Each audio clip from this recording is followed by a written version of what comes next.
The Quran in several verses asserts that it is in pure Arabic, by an Arab, Muhammad, to Arabs. Yet according to my own studies, I was very surprised at the fact that many of the Muhammadan linguists had great difficulty in finding the Arabic origins or roots of many of the most important words in the Quran. Can you elaborate?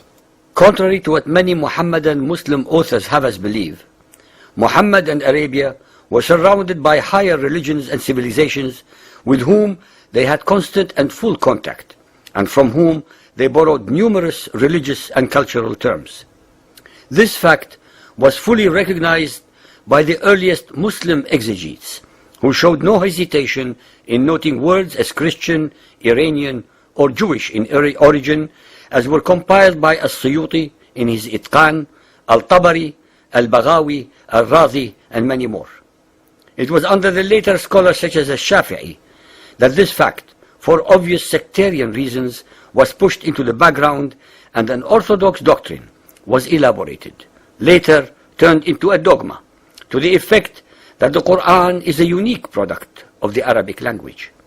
The modern Muhammadan scholar is seriously distressed by any discussion of the foreign origin of words in the Quran. It is extremely rare, based on proven historical and linguistic grounds, that an uncivilized people, such as the pagan Arabs were, would not be enormously influenced by the surrounding more superior civilizations, religions, and cultures. For the Muhammadan Arabs to pretend that the Arabic language per se, prior to the Arabian conquest of the surrounding civilizations, contained all words used in the Quran is totally absurd, contrary to facts, unsubstantiated, and desperate wishful thinking. It is invariably the more dominant powers or civilizations that impose their language upon the lesser ones, as actually happened initially by the Greeks, the Romans, and finally by the Arabs in their turn. Anyone dispassionately studying the Quran will realize that Muhammad drew his inspiration not from his own primitive pagan religious background, but most certainly from the vocabulary and religious terms of the great monotheistic religions that had already found root in the spiritual soil of Arabia, especially the Jews and Christians. It is extremely important to point out that there were very powerful Arabian Christian tribes who were dominant both in Syria and Iraq, and who wrote and spoke Syriac. Vocabulary of Syriac origin was already coming into use in Arabia long before Muhammad and his Quran. The court of Al-Hira in Iraq was a rendezvous of the poets and literature of the day. Many of the most prominent poets of pre-Islamic Arabia, such as Amr al-Qais, Mutalammis, and Abd bin Zayd, were Christians, and their poetry was naturally impregnated with Christian words and ideas. Even in the extant poetry of the such non-Christians as Al-Nabigha and Al-Ash'a, one finds the strong influences of Syrian Christianity because they spent time at the court of Al-Hira. The Hadiths and the biography of Muhammad assert that he traveled to Syria, Al-Sham, both as a child and later as a merchant on behalf of his wife Khadija, who was not only a Hanif, but also associated with Christianity through her uncle Waraka bin Nawfal.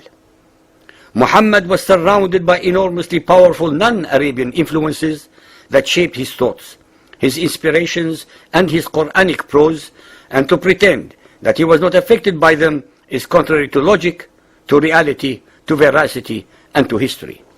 Chapter 12, verse 2. We have sent it down as an Arabic Quran in order that ye may learn wisdom. Chapter 20, 113. Thus have we sent this down as an Arabic Quran. Chapter 26, 195. In the perspicuous Arabic tongue. Chapter 39, 28. It is a Quran in Arabic, without any crookedness therein, in order that they may regard against evil. Chapter 41, 3. A book whereof the verses are explained in detail, a Quranic in Arabic for people to understand. According to the Ahadith, the Quran was revealed to Muhammad in 7 modes. Why were so many modes necessary if it were such a pure form of Arabic in the first place? Al-Tirmidhi Hadith 2215, narrated by Ubay ibn Ka'b. Ubay told of Allah's Messenger meeting Gabriel and saying, I have been sent, Gabriel, to a people who are unlettered, among whom are old women and old men, boys and girls, and men who have never read a book? He replied, the Quran, Muhammad, has been sent down in 7 modes. Al-Suyuti cites in his Itqan about 118 words which are not of Arabic origin, but from Hebrew, Persian, Abyssinian, Aramaic, Syriac, etc., most of which are among the most important, without which the Quran could not possibly make sense. The following are only a few examples. From Hebrew and Aramaic, Madrasa, school, is from Beit Midrash. Jahannam, hell, from Gehinnom. Shaitan, Satan, from Satan. Misr, Egypt, from Misraim. From the Christian Abyssinians, Mihrab, niche. Minbar, pulpit. Burhan, proof. Mi'raj, ladder. From the Persian, Firdaus, paradise. Firind, sword. Syriac, Isa, Jesus. Salah, prayer. From the Greek, dinar, currency, denarius. Iblis, devil, diabolos. Injil, gospel. The Quran asserts repeatedly that it is a new scripture for the Arabs, hence it would have been impossible for the native Arabic vocabulary and language to all of a sudden create and invent new words and terminology to express all its new ideas to fit the occasion. In fact, many of the words, terms and concepts were already available off the shelf, so to speak, to Muhammad to plagiarize, plunder, pirate and or pervert to suit his agenda.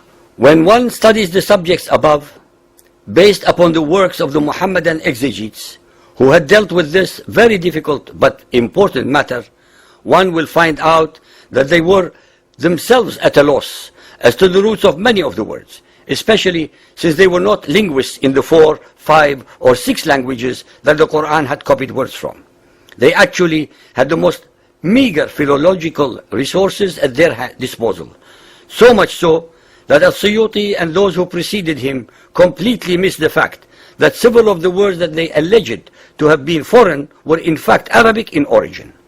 The Quran cannot exist without the foreign words that permeate its verses and chapters.